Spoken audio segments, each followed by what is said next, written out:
Dude, I have not heard this music I'm like, it's playing mad low. in probably so fucking long. We're gonna miss it. Oh, no, we're not.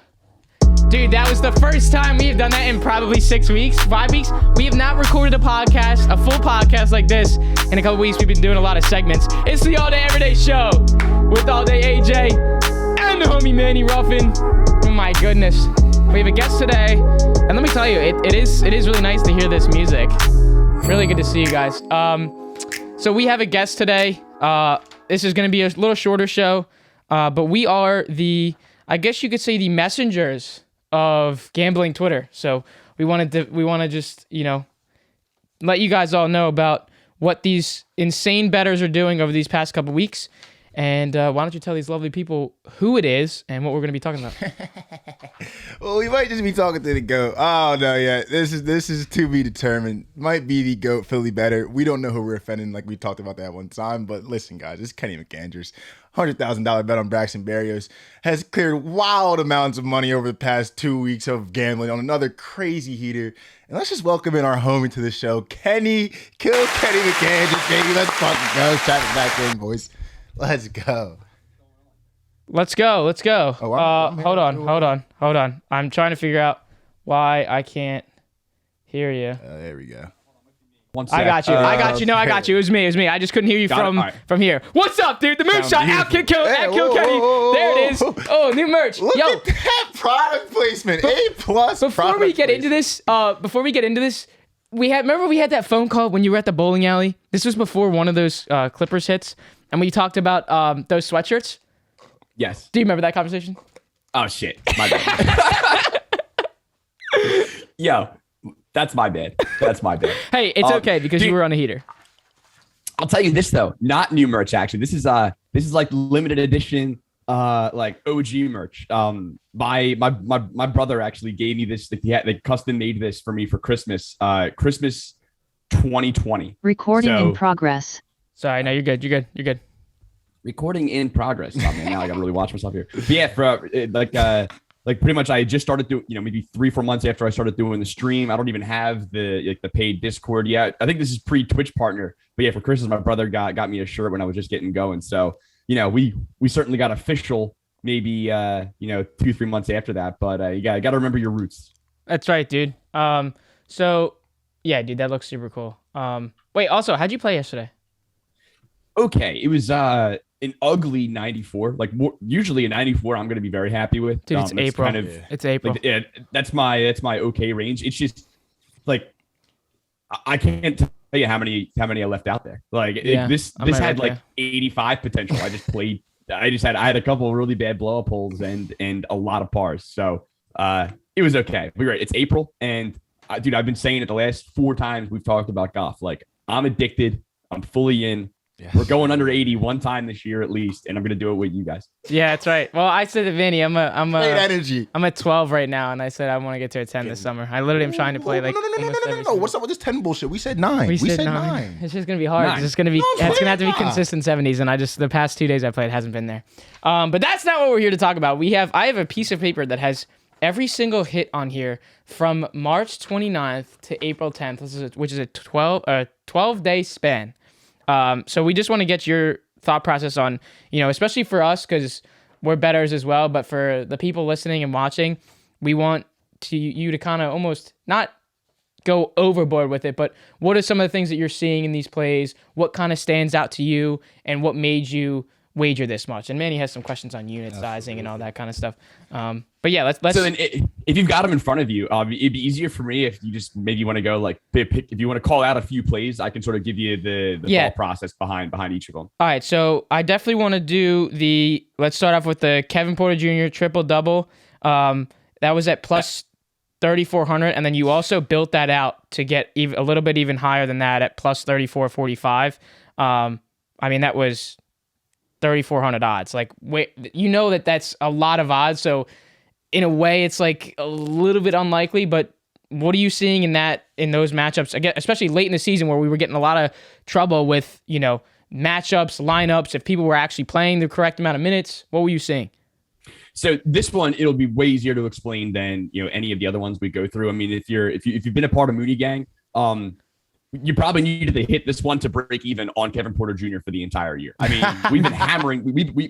We have been playing the Kevin Porter Jr. triple double a lot. I think ever since Schroeder started to get way more minutes down the stretch. Like I haven't played this a lot since the All-Star break, but it's funny. It was his first. I think technically it was his first triple double of the year. But if you remember, we bet on him to get a triple double way back in like November, December. And it was that weird play where he kind of got that like charity rebound at the end. They gave him the triple double. They paid out triple double tickets. And then the next day, NBA stats came out and were like, actually, it wasn't a rebound. It was a Tate rebound. So they pulled it away. We still got paid for it. But, we've had some good vibes with the KPJ triple double. But dude, Houston was just in the gutter. His usage has been insane. And then down the stretch, they sat down Schroeder. They sat down Christian Wood.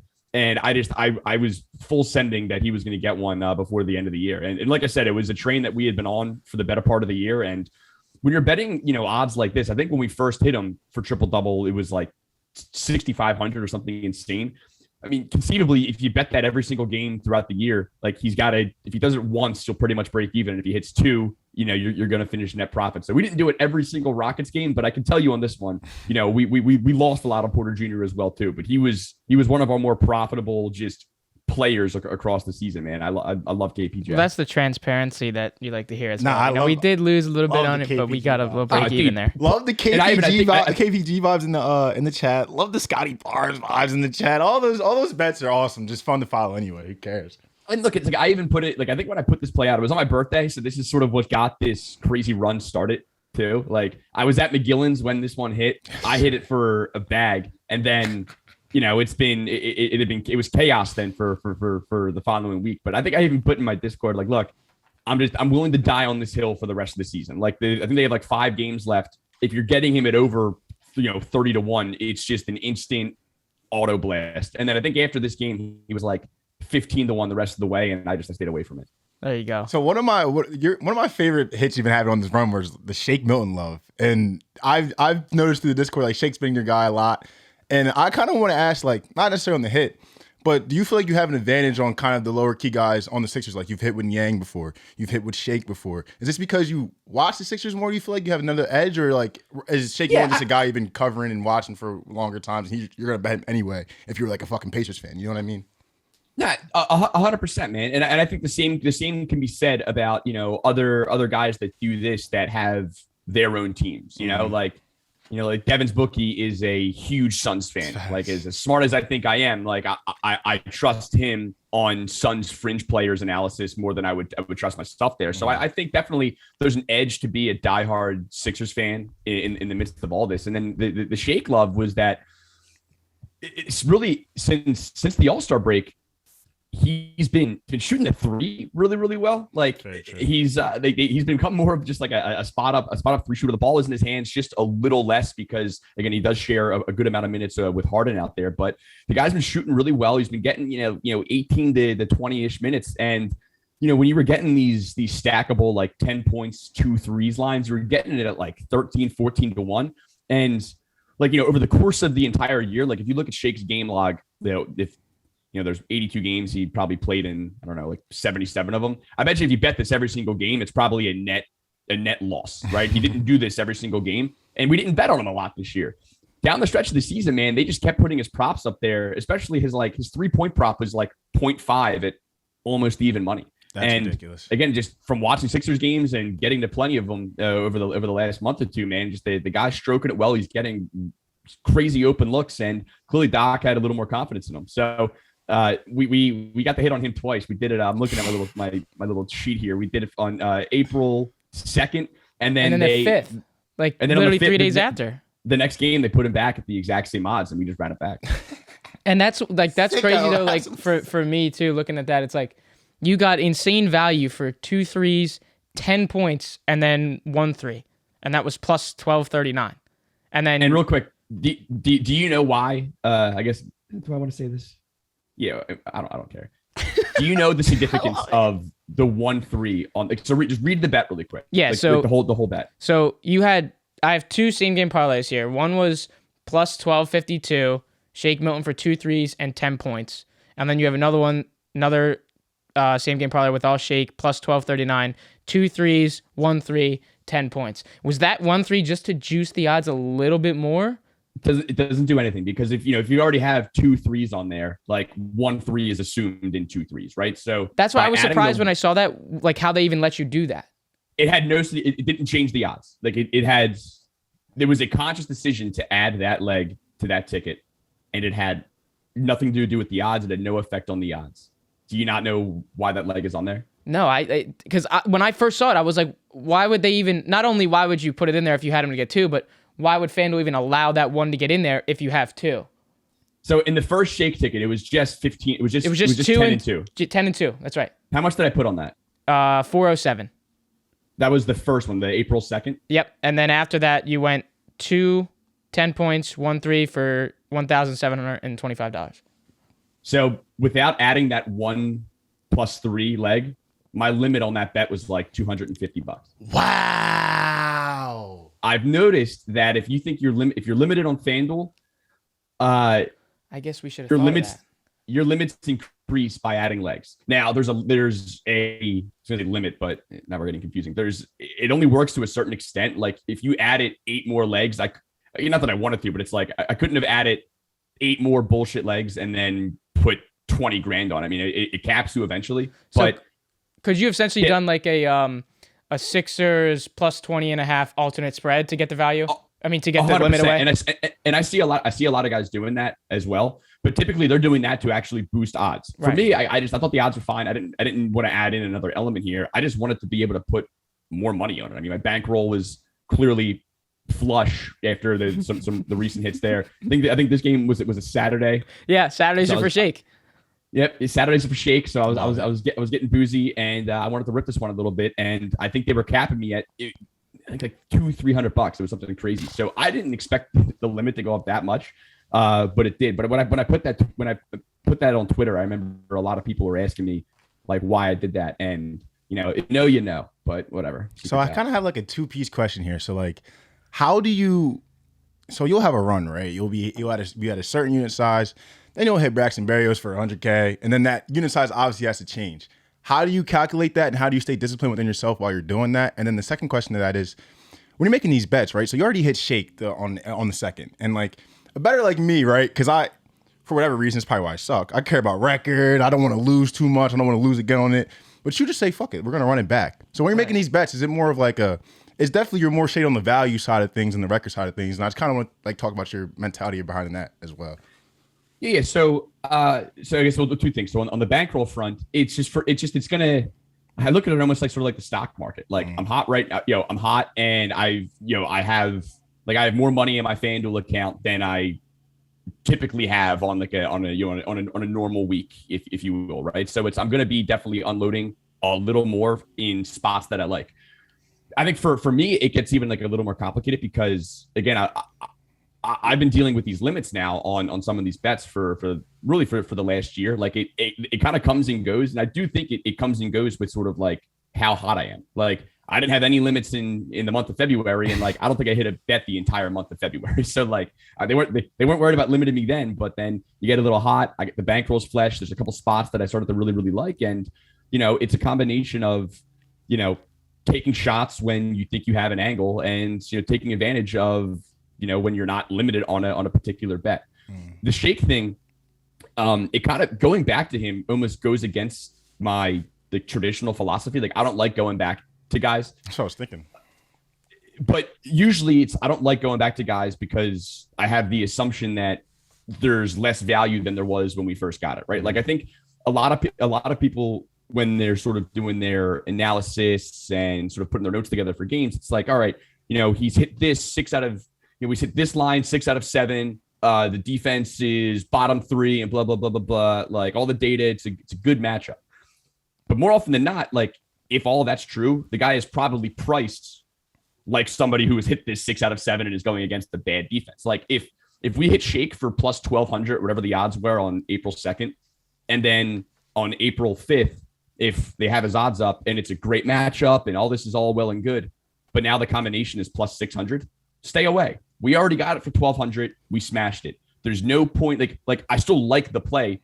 I don't like it enough to chase it for half the value. Like for me to go after it at half of it, there would have to be then more elements to it. Like last minute Maxi's out, Shake starting. It doesn't matter. Just don't blast it. If no other criteria or no other, if no other situations are changing though, then it's like, okay, like, we're getting the same price. Just hit it again.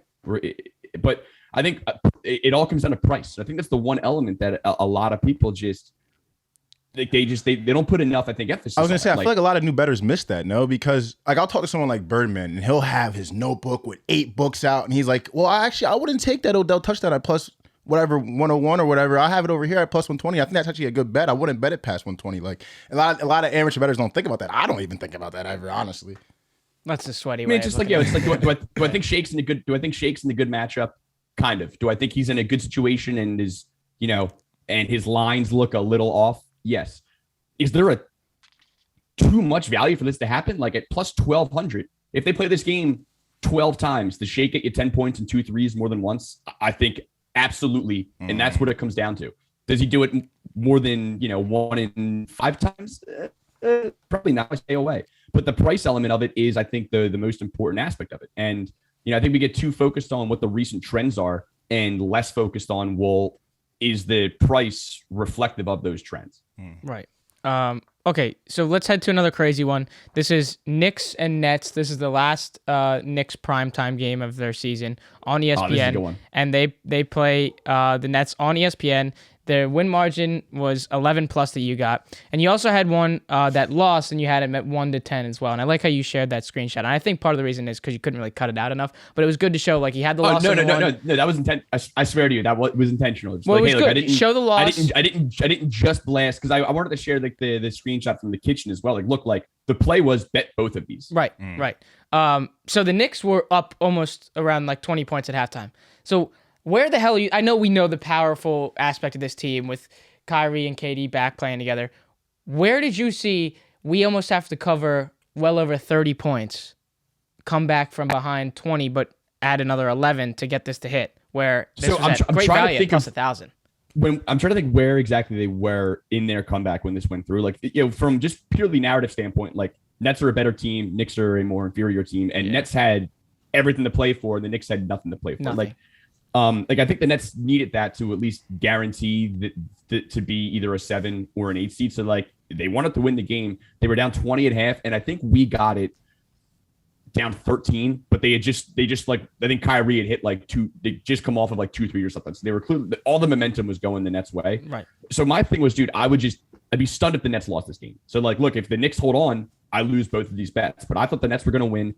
I thought they'd probably win in a close game. So it's, look, you essentially bet the 1-10, and if they win within 1-10, you break even. If we break even on this bet, that's completely fine.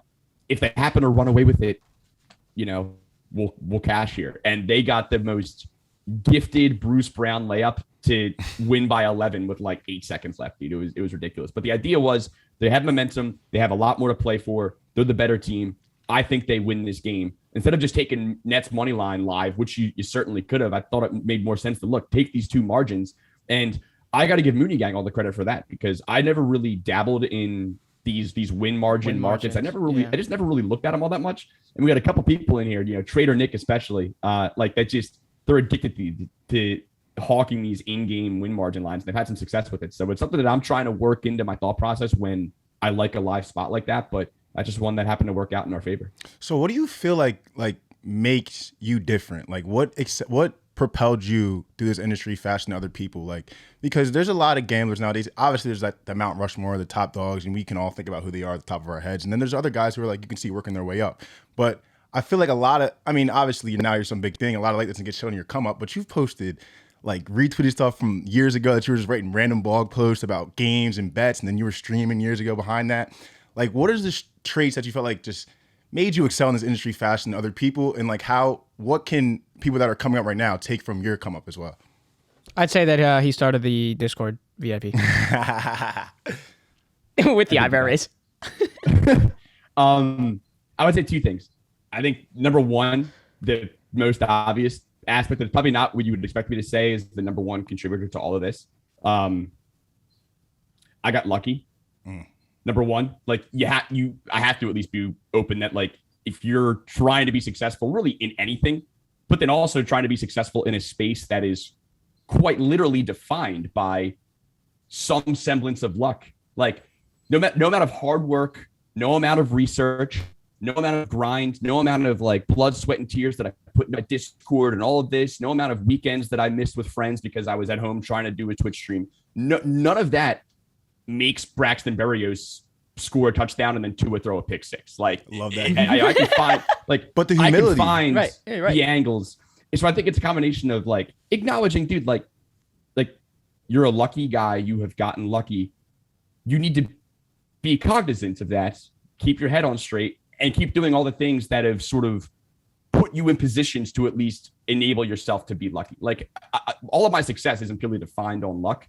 I have put myself in situations that if I were to get a little lucky and do the right things, I'm ready to just take this thing to the moon because I've been doing this longer than everybody else. But it starts there. And then I'll get into some more specifics. But like, I think any successful gambler out there has to an extent admit that. Even professional poker players, like if you want to win the World Series of Poker main event, you got to play immaculate poker. You have to make amazing decisions. You have to get really lucky a lot, and you cannot get unlucky one time in that tournament.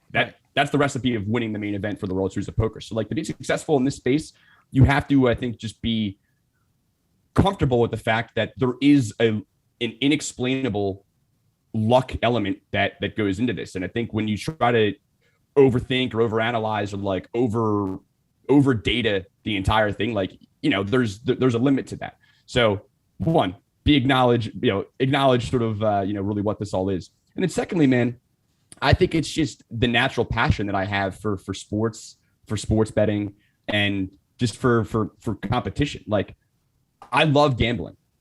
I don't do it for the rush of that adrenaline rush, and like I do it because I want to be fucking right. Yep. Like I want to show, like, I know more than these guys know, and I'm bet. Like, but these guys, I mean the books. Like I think like I'm doing it because I look at it like it's a game, and it's something that I can just be hungry about. Anyone that's known me and grown up with me, like even when I was a fudgy wudgy guy in Sea Isle selling chipwiches on the beach, like I was taking bets against our other sales guys who could sell more chipwiches like in the span of an hour. Like I've been like, great. It's just I've had a hunger for that. It's the competition in me. And look, man, I've always just been a massively passionate sports fan that I felt like knows more than other people. And I've always been trying to just sort of find some way to get involved within this space. And it started 3 years ago. I was just writing blogs. I was doing daily fantasy.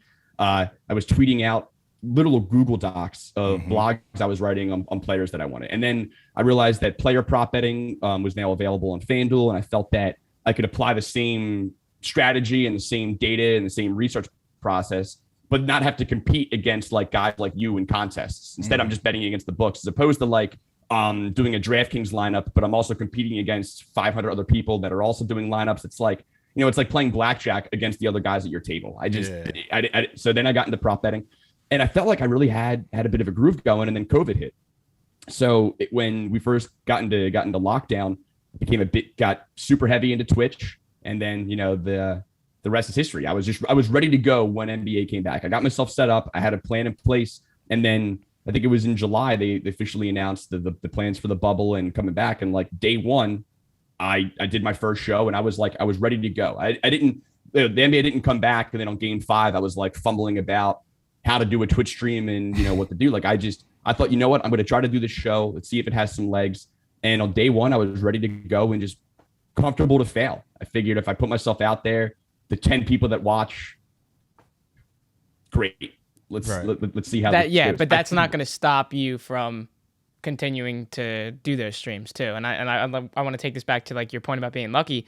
I mean, we can tie this to ourselves, because when you had that Trae Young and Levine hit for 50K, we just sent you a DM, and we got lucky, massively lucky, that you responded, and we were able to get that first one. And how we hit. So I mean, that's just the same thing. It was not literally. Because I remember in that DM, you were like, you know, I'm just happy that I stumbled across this DM. Bro, that we could. Kenny, that I could Jerry, Cat went ballistic at one like 3 month span. Right. Where we're like just reaching out and they're hitting back. It's the truest thing. But the thing about it is too, which is crazy. Like, if you're not busting out DFS blogs and doing other shit that has nothing to, like, quote unquote, nothing to apply to what you're doing now with FanDuel and other things like that, wouldn't be as prepared. Like the opportunity wouldn't have been as magnified if you weren't already getting your legs wet, doing this, showing passion for it, showing up every day. It's a crazy story, man. Like that, anyone could take from that, man. Honestly, right. I think like it was more centered around.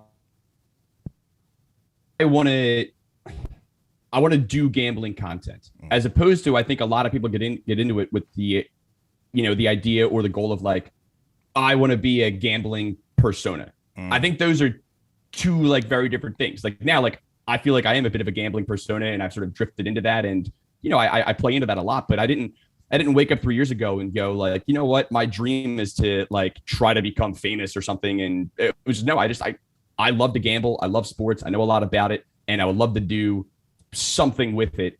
I'll try everything. And the power of social media now too.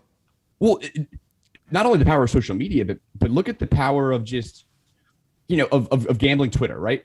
When me, Jerry, you look at, I think like the earliest people I remember doing this, it was like me, Jerry, Cap, Bo, Marcus. I feel like kind of the first like the first like heavy following gambling Twitter accounts that I feel like that at least I interacted with and that I recognized and saw kind of early on here. And you go back 2 years ago, like there was just a lot less in gambling Twitter than there is now. 100%. Nowadays, I don't even know where I can't even keep up with it. There's a billion gambling Twitter accounts. They spawn out of thin air with 15,000 followers, and then they all just sort of like incessantly sort of magnify off of each other. And I think it's good and bad. I think it's amazing for people that want to grow their following, build their own brands, engage within the community. And like, I think the growth of the community itself, which has been sort of magnified by the Twitter spaces that the Cap started and all this other stuff. Like, I think all of that is an amazing thing. I think the slight downside of it is that I think it's really easy to amass a half decent following in gambling Twitter overnight, regardless of goals or intentions. And I think because of that, it makes it easier for people to just, hit a big bet and then start their own VIP in 2 days. And people see they got 20,000 Twitter followers, don't know any better. And they're just, I think it's a lot easier for that to happen in the current environment, just because there's a lot of these accounts. And I'm not sitting here on my pedestal throwing stones like, I make money off of this, therefore nobody else can. It's just, I'm curious where this all goes, because it's only going to get bigger and bigger. There's going to be more and more accounts. And like it can't just exponentially grow like it in the way that it has. Like, I think eventually there has to be some normalization, and I'm excited. I'm curious to see where it goes. But I mean, shit, man, look how much has changed in 2 years. Like, oh yeah, what are we going to be talking about 2 years from now? Right. So let's get to more analysis here from, I'm going to start calling you kiiLKenny now after this heater. Xavier Simpson, 6 assists at plus 500, and Xavier Simpson, 8 assists at plus 1,700. The big thing that I want to hear about the assists too is like, this is obviously way less about scoring the ball. This is about, less about putting the ball in the basket. This is playmaking, being a facilitator. How are you trying to find those matchups of these guys that are running the floor, making those playmaking plays versus actually driving to the hoop and getting the basket? So I think this is a great example of like spots you can take advantage of late in the season. The NBA late in the season is like 95% a crapshoot. Rotations are insane. You're trying to figure out the motivation of every single team. Teams are tanking. Teams are trying to win. Teams are trying to win, but rest their bench and whatever. It's complicated. So I know like it was carnage for a lot of people the last couple of weeks of the season. This spot in particular, it's the exact spot you're looking for in these dog shit games that don't matter. The Thunder very clearly were going to be putting out 7, maybe 8 guys. Like their previous 2 games, I think they played 6 or 7 guys. They had already shut down half the team. So you knew whoever was out there was going to play a shitload of minutes. Now, it's a combination of 7 creative players that no one's ever heard of before, and you don't really know who's good at what. So there's not a whole lot of data to go off of, but the only game the previous game, Simpson played 42 minutes. I think he finished 8 assists, and he had like 16 potential assists. NBA.com stats, the best stats portal. You don't need to pay for anything anywhere else, dude. NBA.com stats. I'm serious. Their stats portal is unbelievable. That's where I do like 90% of my research. Their passing tracking stats, they track potential assists. Now, I believe a potential assist is either like a play that results in assists or like a pass that results in a missed shot, or a pass that results in like I think a shot that gets fouled or something. It's like it could have been an assist. It was almost an assist. Okay. Like the conversion rate to assist to potential assist, it's about 50-50, more or less. Like, the better players have higher conversion rates. Like, I think on the year, I think since the All-Star break, Harden's averaging what, like about 10 assists for the Sixers, give or take. And I think he averages about 20 to 21 potential a game, just for some context. Simpson, in the game before, played 43 minutes. I think it's 17 potential assists, and I think he finished with 8. So he was the one guy I had like mentally circled, but it was a 9:00 game, so like a 9:10 Eastern tip. They didn't post props for this game the entire day. I think they had one Thunder prop up. It was like Isaiah Roby, and then nobody else. So I've just been waiting and waiting for them to add this guy. And at 9:04, they add like 4 more people. They add Simpson assist, and I think his standard line was 4. I think it was like 3.5 at plus money. So like empty the clip on that, on 6, on 8, like whatever you can get. And then from there, it's just like, now we've got 5 minutes. So I put the Simpson assists in Kenny's Kitchen and Moonshot like as fast as possible. And then it's just, all right, now you got 5 minutes, make as many weird combos as you can get with this and just hope something pops. And that was sort of like I won't even say controversy, because I think most people understood, but I hit a separate bomb off of this that wasn't posted in the Discord because it was just me firing comments before lock, but it was rooted around the Simpson 8 assists. So it was just an example of a guy that no one's ever heard of before, that I think the sports books don't really know how to handicap. And you can get lucky with one of these once in a while. Usually they won't post guys like that. They did, and we smashed it. Of course we did. Keep running down the list, bro, because so there's a couple more that a couple. So you have a couple ladders coming up, but I want to do Anthony Edwards right now, and then we'll do a couple more ladders, and then I want to get into your Masters plays too. This is just not. Again, guys, this is in a 12-day span. So let's do. Go ahead. Skip the Edwards one only because for all these I can't find my notes on who was out for Minnesota in this game and why I loved Edwards. There was good reason behind it. I only put out 2 plays that day. It was Edwards, no Kiki. Yeah, it was. Yeah, and I have that on here too. Kiki plus 424 assists. But okay, let's go to 2 ladders here. Let's do Amir Coffee first. 14.5 points minus 112. Then you had 20 points plus 200, 25 points plus 1100, and then you had the double at plus 2200. There's your fucking ladder. If anybody wants to see, that's the prime fucking ladder right there. This is beautiful, man.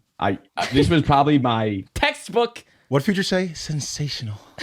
This is probably my favorite hit of the second half of probably the second half of the season.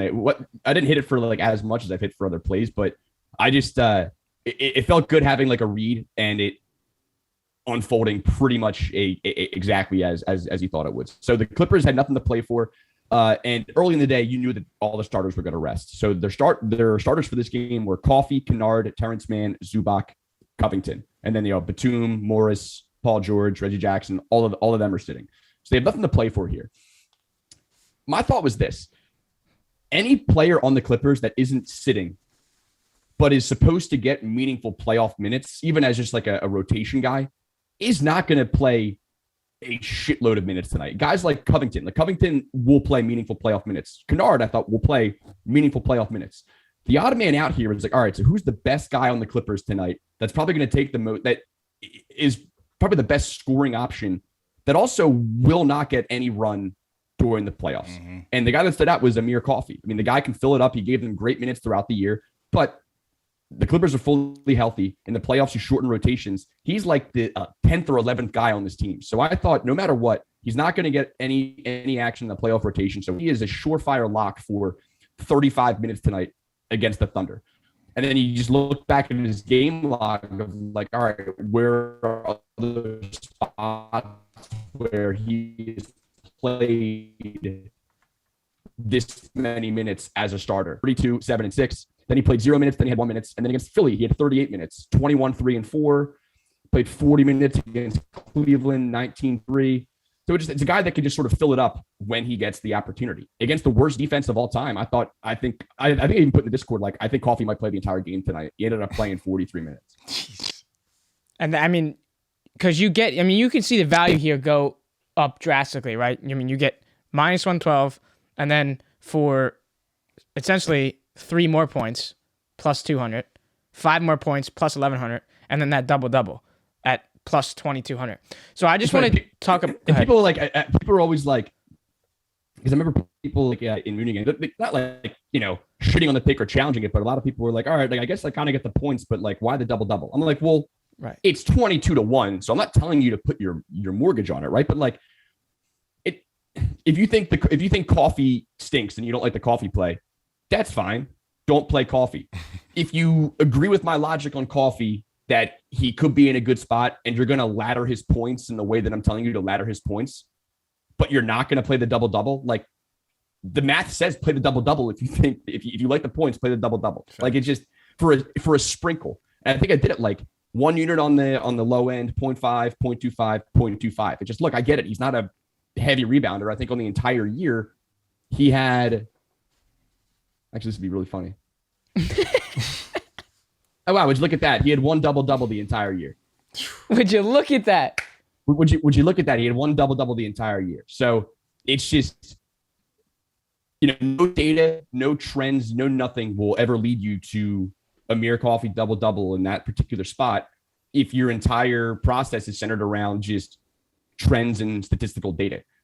You have to understand just how the NBA works, I think, to find a play like this. I think this is just a unique one where you got to go a little above and beyond. What were Ty Lue's tendencies in the playoffs last year? How many players did he run in the rotation? Did Coffee get any burn in the playoffs last year? No. In games where these 4 guys were heavily rested over the last 2 months, who got the biggest uptick? Coffee. Like, it's, good luck doing that if you don't know the NBA.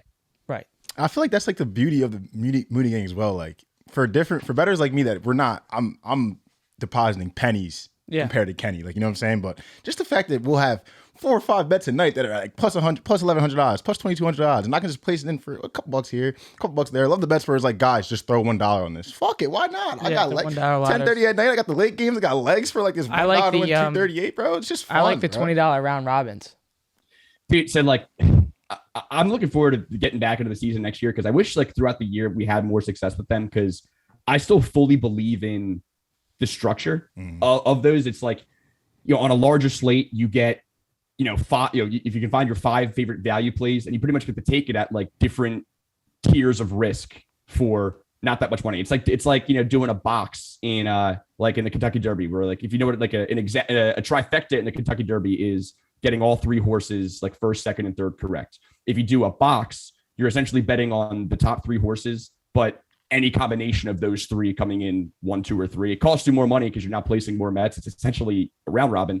I think it makes sense for juicier plays. I personally don't recommend using round robin for like even money or like, slightly plus money, unless your bankroll is huge and you can afford to put a heavier base unit down for it.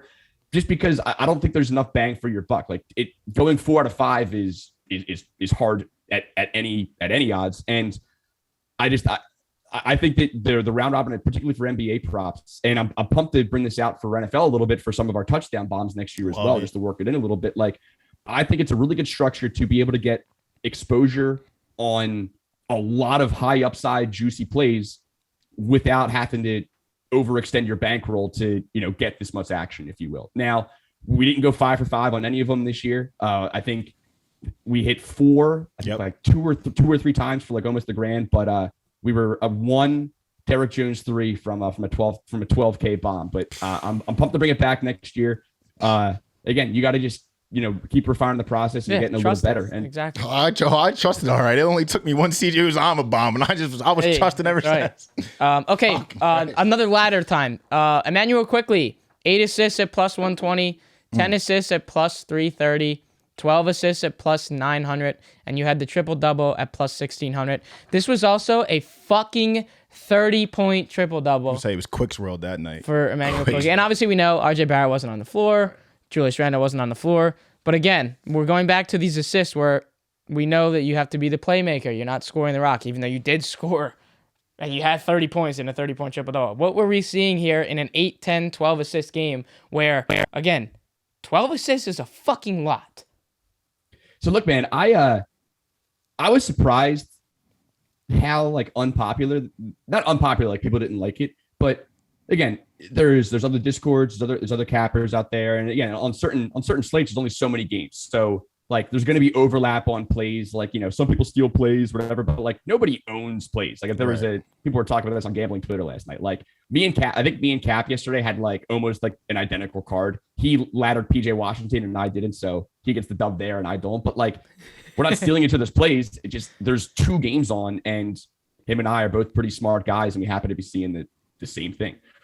I was surprised there wasn't as much action just across the community on Emmanuel quickly, because going into this game, you knew he was starting. You knew that, let me pull up this box score real quick. You knew Barrett was out. Randall was out. And then for me, the most important people that were out, and this is going to sound crazy here, no Quentin Grimes and no Miles McBride. Mm-hmm. The reason that mattered to me was there's no other younger guards that Tibbs could just randomly, punt minutes to. Like if McBride played this game or Grimes played this game, got hot, and then ended up playing 40 minutes and then quickly played a little less, like it wouldn't have surprised me. When they weren't playing, there was just nobody else on this team that could possibly take Quickly's minutes unless he somehow magically got in foul trouble. So I thought he was going to play 40 minutes. He ended up playing 42. And coming into the game, like it wasn't like he did this out of nowhere. I mean, this was his best game of the year, but here were his last 5 games coming into this. And I feel like just because the Knicks season was over, they weren't making the playoffs. Right. The Julius Randle sort of like bitching at the front office, kind of like that was the story coming out of the Knicks, and there wasn't a lot of sorry. I love it. Meanwhile, did nobody notice that Emmanuel Quickly in the 4 games leading up to this went 17-7-7, 20-10-10, then he had a duck 6-5-3, 23-10-6. Yeah. So no. He had a triple double and a double double 2 of his last 4 games. It's like the dude is he's in a great spot at home, last game of the year. He's going to play 40 minutes. Like this feels like the single biggest no-brainer of all time. So I was hawking this game because I was waiting for them to add Quickly lines. And I even told Mooney Gang, hey, like I'm waiting for Quickly. Like don't wait. If you get it first, go for it. I am sitting here waiting for Emmanuel Quickly lines. And I just when I was sharing these tickets after the game, I pretty much expected to see a flurry of Quickly hits across the community because it just looked like a chalky play. But I was surprised, man. We got lucky on this one. Well, so I want to do one Tiger play from the Masters, and then I'll have a quick question here on unit sizing. So we know, like, I don't want to touch on the Tiger Woods 72 or better because you had to root for him to go lower in that day, and that was his best of the day, first time in playing. We saw what the rest of the weekend looked like. Fatigue obviously was put in there. On that one, like just I felt even forget like being a Tiger homer and because I agree with you. You want the action. You're just gonna bet it because like it's Thursday. I had him to make the cut. Same thing. What a weird price. Like I think I even said I feel like we're getting baited here. Like forget my Tiger homerism. Sorry, yeah. Plus 270. I'm blasting it. Like come on. Right. So let's go to, this was not an official play. This was in the Mooney Gang general chat. This was not in the Kenny's kitchen. And I saw some banter, some chatter in there of, oh, I didn't see it. The Mooney Gang runs so fast, you can't see it. Well, you even said this was not an official play. This was Tiger Woods, hole 6, birdie or better in the first round at plus 500. You had 1,600 on this, and he hit it to about 2 feet. Bro, my fault, but I literally saw like Tiger's go to 6 whenever he hits the birdie. I'm just going on Twitter just to see like who's reacting, because he just hit a birdie on 6. Great shot. Like who's reacting to this? I see Kenny come out of nowhere with a ticket, birdie or better. Fucking 10K. So was this just I want that, just like doing like a no on first inning? Was this like I want that adrenaline rush? Or we were like, all right, he's coming off that. I think it was when he came off that. Was that coming off the 5th where he had that almost lip out for that birdie? Out. And it's like, all right, dude, I got to get a birdie here. Was that part of the thought process there? So I think it was close to that because I think I would have had to have put this in before the putt, because my guess is after the putt, like I don't know how much longer that market would have been open for. So I think I called it like middle of the 5th hole. This was I would say a dead even combination of like 3 things. One, he was hitting the ball well. Like his tee shot on 1 was like a little iffy, but then he got up and down for par. And then the next couple of holes, like just the ball striking was there, and he looked dialed in with his irons. I think I got this in pretty much the second he hit his approach into 5. So when he puts his second shot on 5 to, was it like 10 feet that he ended up missing for? Yep. Just like 5 is probably the second, now that they've lengthened 11. 5 is the second toughest hole at Augusta. It is not a hole to birdie, and it's not really a hole to go after. When he put the 11 feet, I'm like, shit, he's dialed in with his irons.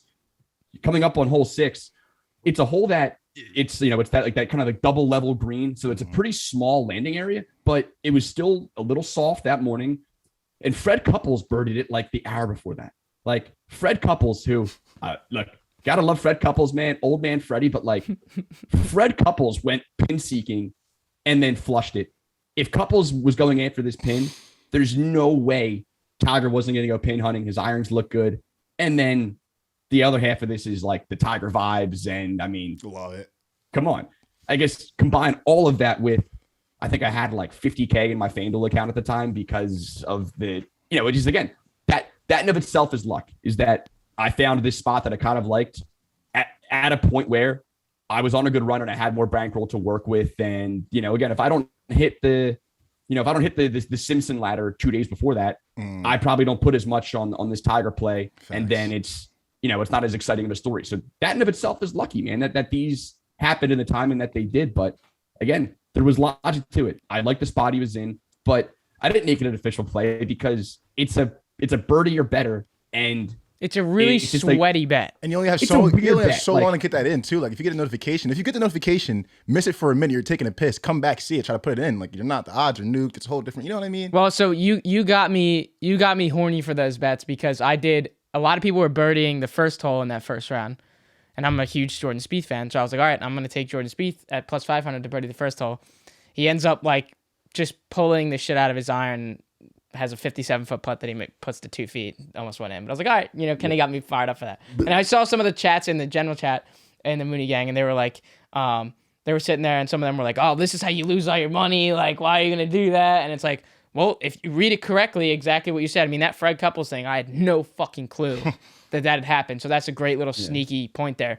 But one of the last things I want to touch on with you is unit sizing, right? And this has nothing to do with the hits. This is just based on what you're wagering, right? So you're putting in there like 1 unit, half unit, quarter unit.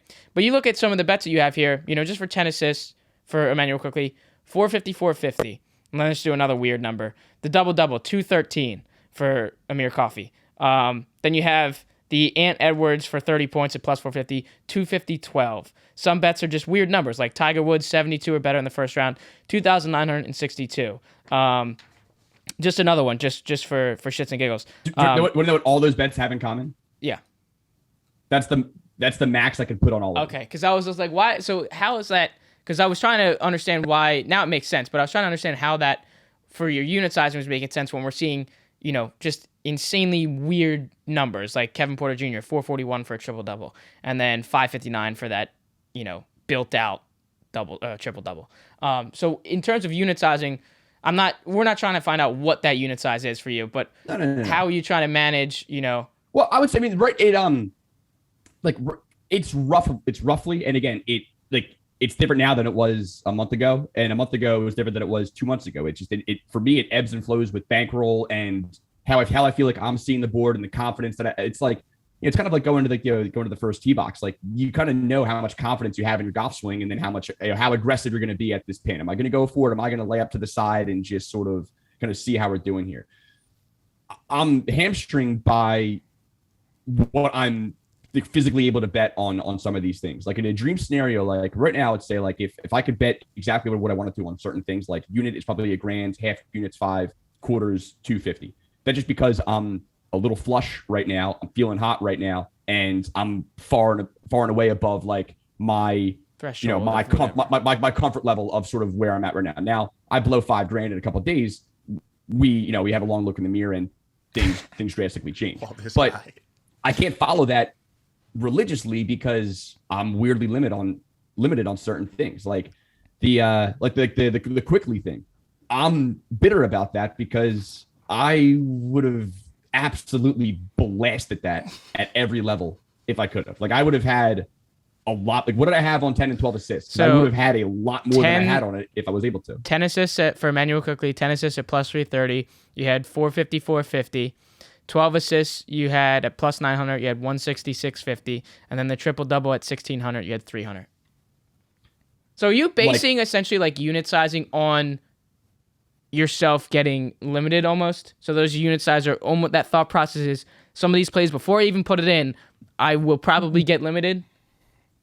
No, I have an idea of what I want to bet before I know what I'm able to bet. Like, okay, like my, like, you know, what I like my, when I'm sort of deciding how I want to sort of distribute the units, if you will, that's based on just sort of my confidence in the play and the price that it's at. Okay. What I actually bet on it then is, you know, is related to whatever FanDuel allows me to bet. Like, if you take a look on the 6, we talk about the Simpson ladder at 6+ at plus 500. I was able to get $1,000 on that. So I think it was 1,000 to like 1,000 to profit, 5,000. It was like 1,000 to win 6,000. Yep, that's exactly what it was. Since that day, I haven't been able to put that much money on anything over like plus 350. Like, the Tiger one was the anomaly. Like, I was confident in Tiger to shoot par on Thursday. I wasn't that confident in Tiger to shoot par that Thursday. I mean, I put it in Mooney Gang. I think I said put 2 units on it. I liked it a lot. I was going to bet it. I didn't really go into that with the intention of putting $3,000 on it, yeah. But I just, for fun, I wanted to see what my limit was, and it was like 29, whatever. And that was a little more than I was going to put on it, but I'm like, well, fuck it. I'm getting limited everywhere else. If they're letting me do this, I want to take advantage of this. And hey, if he doesn't do it and they baited me into losing $3,000, well, you win FanDuel. But a lot of it is based on sort of what I'm able to do. And right. You'll see, like, you know, my bet sizing weirdly has decreased as this run has gotten hotter and hotter. That's not my own doing. That's just the nature of FanDuel right now. That's a telltale sign of how much you're kicking their ass too, if you really read between the lines. Right. It's been a good couple of weeks. And again, I want to be honest. Like, it's been a good couple of weeks. It wasn't a great couple of weeks before that. Like, this overall, I mean, the NBA season was meh. Like, it was just especially okay. that back half. I was gonna ask that too. Like, kind of my final question. Like, so is your process like stone cold the same thing throughout the whole entire year, or like can you kind of feel like I'm having a bad month, like, you know what I mean, I'm kind of tapering off a little bit now, I'm like, I'm on a heater, like, yeah, I'm ready to go, like adrenaline, I'm red line, like, or is it the same process all year, just like a golf swing, I'm looking at the same things, you know what I'm saying? Yes and no. It's the same like, I would say same research process and same sort of, I would say, yeah, same research process in that, like, I'm sort of going through like I have like just a checklist that I sort of start with, like, of just from like lineups, matchups, who's out, narratives, blah, blah, blah, blah, blah, blah, blah, blah, blah. Like, for the most part, that's not going to change. What adjustments you need to be making are, okay, if you've gone cold now, like if you go cold for a month, like, all right, why am I cold? Are my individual picks bad? So if my just individual picks are bad, not even close, well, then my research has to be bad. If my picks are kind of close, but then, you know, I'm using too many parlays, or I'm getting too married to a particular stat. Like, you know, this year, I can tell you right now, I trusted the process too much on threes. I was waiting for threes to normalize. The 3-point shooting in the NBA was so atrocious in the first half of the year compared to how teams just shot last year, but volumes were higher. And my brain is just saying, look, teams are shooting more. They're shooting more poorly. We have to get back to the mean at some point, and then these 3 props are just going to eventually start to cash at a better rate than they currently were. Sure. And they did, but not at the rate to undo as much as I probably lost on 3 props. So, like, I think you have to be painfully self-aware. Like, what is my strategy, and what are other people doing that's currently successful? Like, I don't mean just copying other cappers, but like, if you see other people that are having success in this space, well, why is that? Are they looking at teams like, do you see that they're cashing in on more often on a few teams that maybe I got a blind spot for? Like, I feel like I just avoided Grizzlies for most of the year because I could just never get them right. Every time I bet on them, they lost. Every time I bet against them, they got blown out. And every time I took a player prop on the Grizz, it didn't work. So I started to just fade Grizzlies. But other people, like, and then everyone went on the D'Anthony Milton kick, and I just stayed away from it because it's like, the second I touch this guy, I know that he's lava. So I think keeping an eye on just, you know, maybe teams that I got a blind spot for, and just seeing what other strategies other cappers are having success with, maybe at a time that you're not. Like, are they incorporating PPDs more than I am? Are they Are they structuring their ladders differently? And it's just what's currently working right now. And I think being humble enough to know there's a better way to do something at all times. And I think being willing to see better ways to improve. I mean, you'll see like my structure of nightly card, I think is pretty drastically varied throughout the course of the year. And it's by design. It's not like I'm getting like more stoned every night and just like, and just randomly compiling. And it's like, it's trial and error. All of it has to be centered around belief in your core plays, and all of that, it comes from the quality of your research. But I think the way in which you structure these, the way in which you distribute units across how you like your plays, like that's sort of the biggest challenge of it all. Is like, okay, I've got these 6 plays that I really like. I have a community of people that are going to tail them to some extent. I want them to have action on all the plays that I like, and I don't want them to break the bank. So I can't just say, hey, ladder these 6 guys. Right. Because that's like, right. So 15 units. So then, all right. So what is the optimum way for me to give my subscribers the best chance to profit for the least amount of buy-in? And that's a balancing act. You're more likely to hit the more bets you put in. I'm trying to manage everyone's bankroll, give them chances to hit, and finding that balance is, again, it's a work in progress. It's a work in progress. And I think a lot of that will be dictated by, how hot the community is. It's easier for me to put out a few extra plays and to get a little more aggressive after recent hits, because I know that my community has a little more bankroll. I've got a little more rope to work with there. Now it's not like, hey, I want to ride this heater and keep going, but it's like being consciously aware, like we're in a good spot right now. If there's an extra bet that I like, don't be afraid to send it, because, we're a little more flush now. Whereas I may be a little more conservative, at least with number of plays, if we are in the midst of a cold streak. So I think it's just, to summarize that, be painfully self-aware and honest and solicit feedback. Like, what's not working? Why isn't it working? And what's working elsewhere for some other people? And then talk about it with Mooney Gang. It's a work in progress, man. It's a brilliant answer from a brilliant capper, and it's just no surprise you have the success you have. Like, bro, thank you so much for coming on again. This was full disclosure, off the cuff. Like, didn't have to reach out to us. Like, say, yeah, we can rip this at whatever 11:30. Let's go. Like, huge appreciation for you, bro. You've been killing it. We love you, dude. Just thank you so much, man. We appreciate your time and every time you come on, dude.